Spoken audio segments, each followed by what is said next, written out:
Türkmen häkimetleri korrupsiýa bilen bagly jenayatlary etmekde günäli bilinip iş kesilen adamlaryň günäsini geçmezlik kararyna geldi. Bu barada Türkmenistan gazetesi 13-nji dekabrda habar berdi. Türkmenistanyň Jinayet kodeksine goşmaçylar we üýtgetmeler girizmek hakyna prezident Gurbanuly Berdimuhammedowyň gol çeken degişli kanuny anny ony döwlet medeniýetine çap edildi. Maglumatda ma'lum bolşuna görä goşmaçylar we üýtgetmeler wagtyndaky kanuny prezident 30-njy noýabrda gol çekipdir. Ýöne ol medeniýetde aradan 2 hepde geçenden soň 13-nji dekabrda çap edildi. Korrupsiýa jenayatlary bilen bagly iş kesilen adamlaryň günäsini geçmezlik boýunça alynan täze karar Türkmenistanyň öňkü İçeri İşleri Ministri İskender Mulikowyň korrupsiýada günäli bilinip azatlykdan mahrum edilmeginiň ýa-da medeniýetde çap edilýär. Ýatlasak prezident Berdimuhammedowyň 3-nji dekabrda geçiren Döwlet Howpsuzlyk Geňeşine baş prokuror Batyr Attaýew öňkü ministriň uly mösberde para almakda günäli bilinip azatlykdan mahrum edilendigini ma'lum etdi. Döwlet telewizionyasy 44 ýaşly Mulikowyň eli gandally ýagdaýda günäsini boyun alyşyny we toba edişini görkezdi. Ýöne habarda öňkü ministriň haçan saklananlygy, haçan tutsak edilendigi, onuň suw diýişiniň nähili şertlerde geçirilendigi barada maglumat berilmedi. Kanuny täze girdilen goşmaçylara ýaklykda korrupsionerler bilen bir hatarda neşe serişdeleriniň psikotrop maddalarynyň we prekursoryň bir kanun dolanşygy bilen bagly jenayatlary edenlere de rehm edilmez.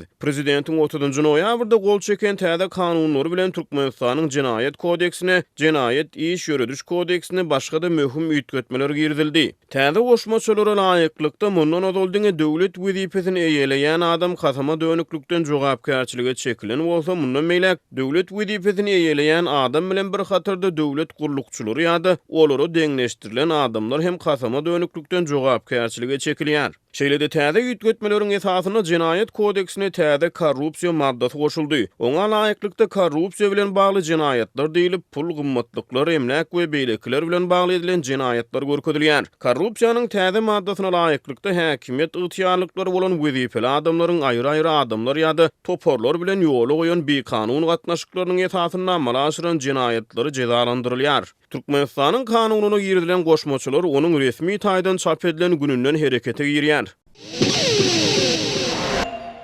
Lebap vilayetindäki idare kärhanalaryň işgärlerinden täze ýyl bayramyna görülýän taýýarlyklar üçin 30 manat möçberinde pul ýygnalýar diýip Türkmenistanyň Kronikasy neşri habar berýär. Ýygnalýan pul serişdesi Türkmenabatda gurnuljak 4 arçany bezemäge we beýleki bedeglere sarp ediler. Adatça idare kärhanalar işgärleriň zähmet haklaryny her aýyň 16-17-sine bank hasaplaryna geçirýär. Ýöne häzirki wagt banklary her bir işgäriň aýlygyndan aýdylan pul serişdesini saklap galmak barada eýem görkezme berilýär. Diýip neşir öz ýurt içindäki çeşmelerine salgylanyp 12-nji dekabrda çap eden maglumatynda belleýär. Aýdylmagyna görä idare kärhanalaryň ýolbaşçylary pul bermekden boyun gaçyrýan işgärleriň döwlet çärelerine gatnaşmak islemeýär diýilip kabul ediljakdygyny ma'lum edipdirler. Şeýle de olar pul goşmak islemeýän işgärleriň öz islegi bilen işden çykýandygy barada arda ýazyp biljakdygyny hem aýdypdyrlar. Bu maglumatlary Azatlyk radiosynyň Lebap vilayetindäki habarçylaryna tasdikletmek ýa-da inkar etdirmek häzirlikçe başartmady.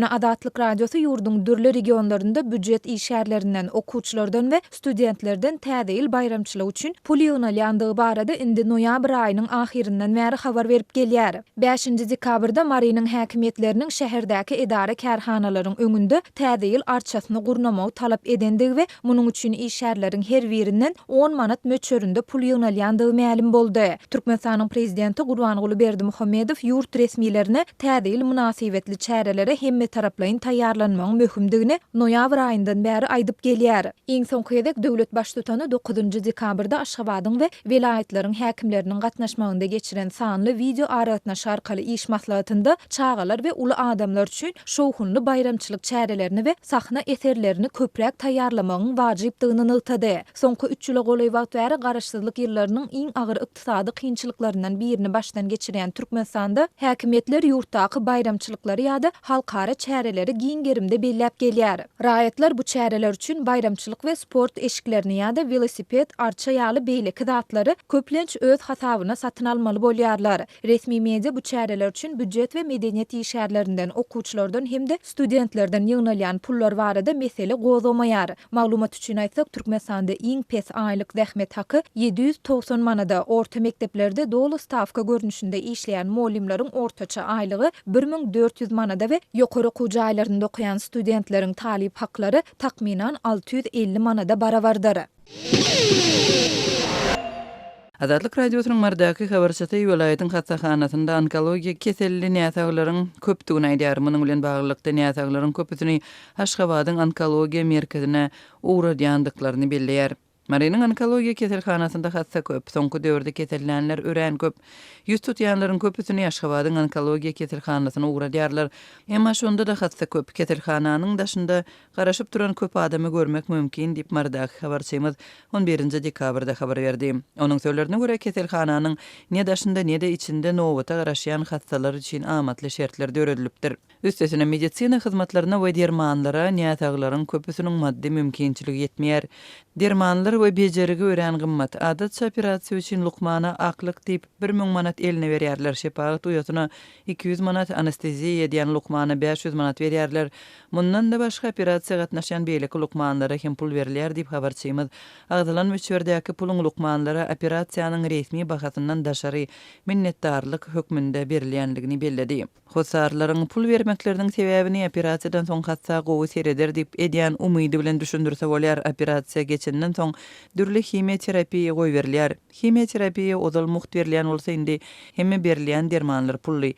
Himioterapiýadan soň hassalaryň ýüregi bulanyp özlerini erbet duýarlar. Onuň üçin zafran goý berilýär. Ony $25 käbir lukmanlardan satyn alýandyklaryny hassanyň hosarlary aýtdylar diýip habarçymyz belledi. Onuň sözlerine görä bejerigi we dermanlar hassalaryň ähletine illeterli bolman soň medisina kömegi berilmezden öýlerinde dünýäden ötýän adamlar hem az däl.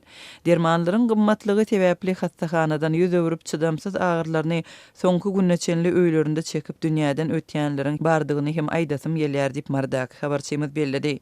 Şeýle-de habarçymyz şu günler welaýat keselhanasynyň hastalaryň köpdigi sebäpli olaryň köpüsini paýtagtdaky onkologiýa keselhanasyna ýollaýanlygyny belledi. Azatlyk radiosy Marynyň keselhanasyndan resmi maglumat alyp bilmedi.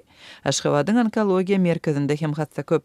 Bu keselhanada medisina hyzmatlary pully. Azatlyk radiosy keselhananyň özünden operasiýalaryň nyrkyny anyklap bilmedi. Emma informasiýa bölüminiň işgäriniň telefon arkaly aýtmagyna görä operasiýanyň bahasyny näsagyň ýüz tutan wagtynda lukman kesgitleýär. Munyň bilen bilelikde hassanyň medisina ätýançlandyryş şahatnamasy hem bolmaly. Polis bolmasa kabul edilmeýär diýip Aşgabatyň onkologiýa merkeziniň işgär aýtdy.